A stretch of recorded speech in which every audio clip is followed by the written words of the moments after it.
I don't think that either one of these words are good or bad. One is almost always viewed as good, and one is almost always viewed as bad. But the two words are empathy and status. And I believe that through empathy, you can come to understand how people crave what type of status is important to other people. Hmm.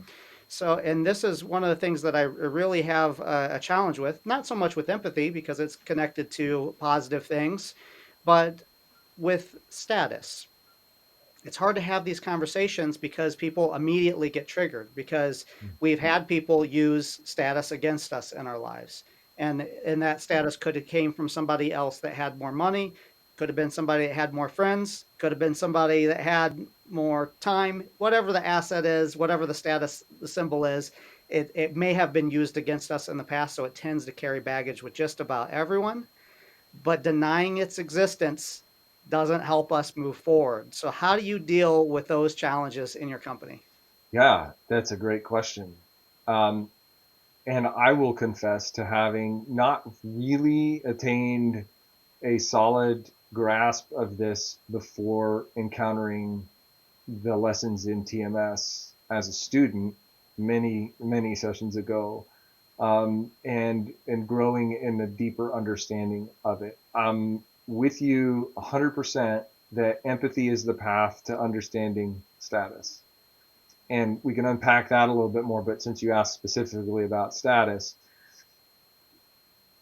one of the fundamental lessons is to think about the two aspects of status. One is social standing and the other is condition. So the status of social standing is the one that is the trigger for people. When we realize that the status of condition is actually the more powerful of the two statuses, when you begin to frame the status conversation with people in that context and then kind of address the social standing. So, um, I went at some point in my life from being a person who did not wear glasses to being a person who wore glasses. I couldn't see clearly, and now I can see clearly. My condition changed.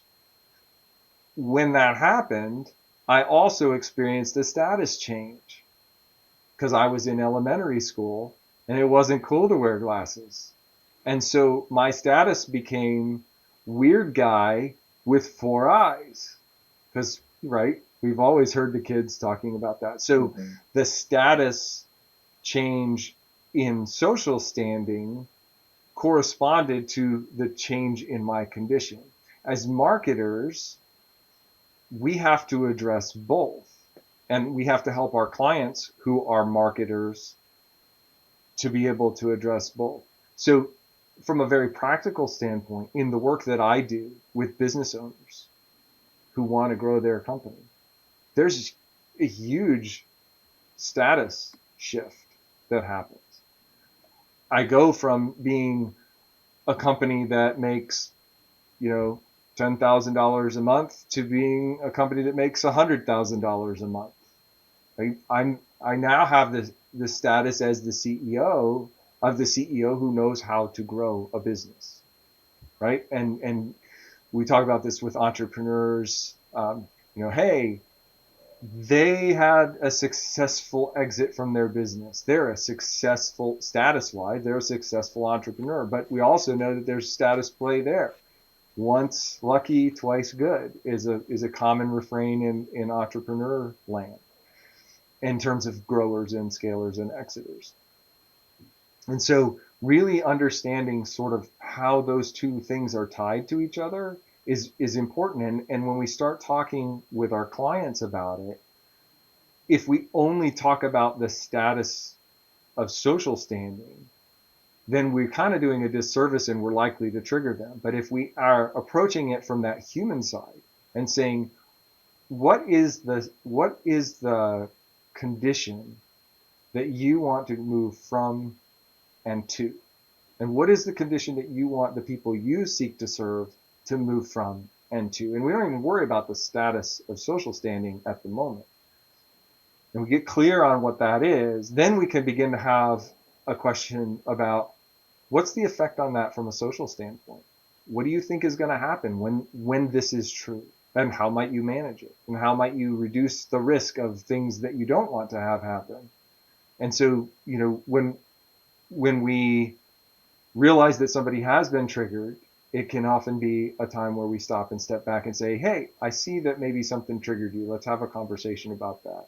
And we kind of make that adjustment. So the way we handle that with clients is we try to understand where is it that they're trying to go, and then we layer on the social standing. That was extremely insightful, by the way. I've never had somebody separated out quite like that. And it kind of reminds me of Ray Dalio. Ray Dalio talks about first order and Mm. second order consequences. So let me explain first order and second order consequences for those that don't know. Your first order consequence is what it feels like to take that first step. So if you're gonna go on a diet, well, the first order consequence is probably not preferable, right? You got to not eat that food, or maybe you need to go on that run, that doesn't feel enjoyable, at least not at first. Second order consequences are the benefits that come from doing that, and sometimes there are third order consequences.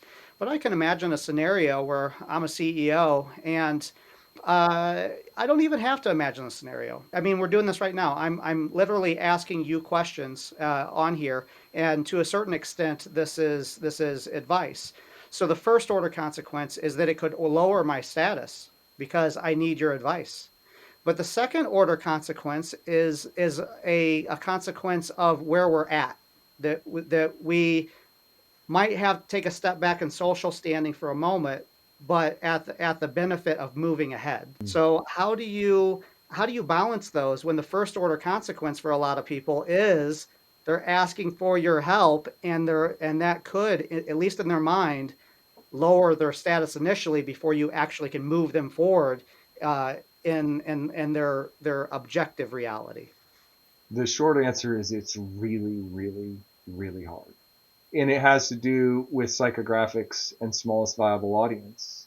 Not to necessarily bring us back around there, No, but but those are like Aaron's favorite words. It's in it's a, his, I mean, he has this like affirmation and it's like psychographics comes through small vial. I mean, I can just see sure. this mirror that he has with all those words now that he's going to add some more to it. Here's a refinement in my experience that I've been kind of working through, and that is in the work that I do, by definition, the ideal client that I'm going to work with has to take a social standing status hit in order to move from where they are to where they want to be. Because if I'm stuck somewhere, I have to admit that I'm stuck, which means I don't know all the answers. And if there's one thing we know about people who start their own business, they have to know all the answers. If they're in a leadership position, they have to have all the answers because there isn't anybody else. Everybody all day long says, "Hey, boss, what do you want to do about this? Hey, what should we do here? Where should we go next? What should we do?" Right? And so there's all this status that piles on, and there's a reason that Gallup has recently, like in the last year or so, come out and done a survey that said 70% of CEOs feel lonely. They don't tell people I feel lonely, but they're happy to put it on a Gallup survey that's anonymous, right? And so they're in a tension between I don't want to be alone and I don't want people to know I'm lonely. So what do I do? And so it's a tricky thing for someone like me to come in and say, I can help you not feel lonely and have maintain the status of being the person who gets things done.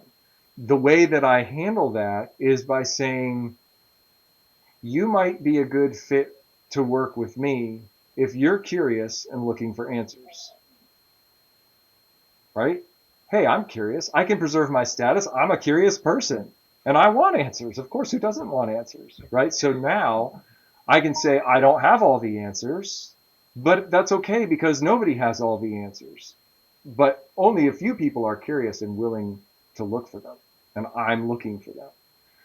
But finding the people who are ready to say that is a challenge. And it's a small audience. And so that's how smallest viable audience and tension and status all can kind of work together And the question is, from a psychographic standpoint, are you in pain because you feel alone as you try to grow your company? If you are, we should talk. That's so Bravo. so wise.